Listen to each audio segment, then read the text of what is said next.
السلام علیکم۔ بہترین صبح وہی ہے جو اللہ کے نام سے شروع ہو۔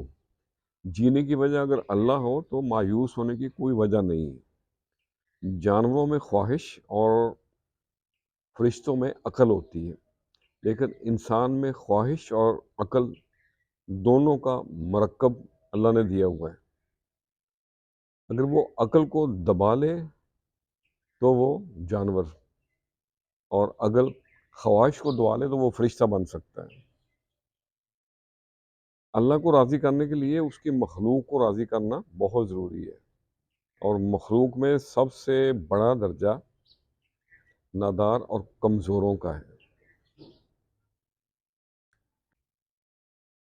آج اللہ کی شان، خالق کی بڑائی اور کبریائی کو سامنے رکھتے ہوئے کچھ تباہ آزمائی کی ہے۔ وہ رازق بھی ہے، مالک بھی ہے، وہ من کے اندر بھی ہے، باہر بھی ہے، وہ باطن بھی ہے، وہ ظاہر بھی ہے۔ تو عرض کیا ہے، سکون ہے دل کا سجدہ خدا میں یارو، سکون ہے دل کا سجدہ خدا میں یارو، ہمہ تن گوش ہے جب بھی اسے پکارو، پاؤ گے اسے تم شہرک سے بھی قریب، پاؤ گے اسے تم شہرک سے بھی قریب، تھم جائے گا دریا تم کشتیاں اتارو۔ اور اگلا شعر ہے، سنور گئے سب بگڑے کن کی ایک ادا سے، سنور گئے سب بگڑے کن کی ایک ادا سے، حقیقت ہے وہی اسی کو بس پکارو، سکون ہے دل کا سجدہ خدا میں یارو۔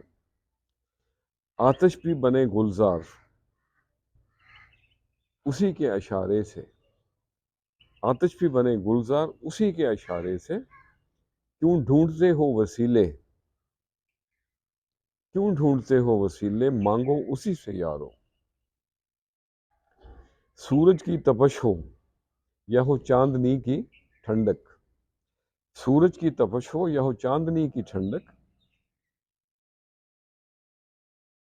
نعمتیں یہ سب کبھی کم نہ ہوں گی یارو، نعمتیں یہ سب کبھی کم نہ ہوں گی یارو۔ اور مقترض ہے، خالق اور خلقت کے محبوب نیاز ہے بننا، خالق اور خلقت کے محبوب نیاز ہے بننا، چھوڑو اکڑ تکبر اور میں اپنی کو مارو، سکون ہے دل کا سجدہ خدا میں یارو، ہمہ تن گوش ہے وہ جب بھی اسے پکارو۔ تو آج کے لیے اتنا ہی۔ اللہ کا ساتھ انسان کو صابر بنا دیتا ہے، اور آزمائش بھی انہی کو آتی ہے جنہیں اللہ چاہتا ہے، اور صبر وہی کرتے ہیں جو اللہ کو چاہتے ہیں۔ خوش رہیں اور سب کے ساتھ آسانیوں کا سبب بنے۔ السلام علیکم۔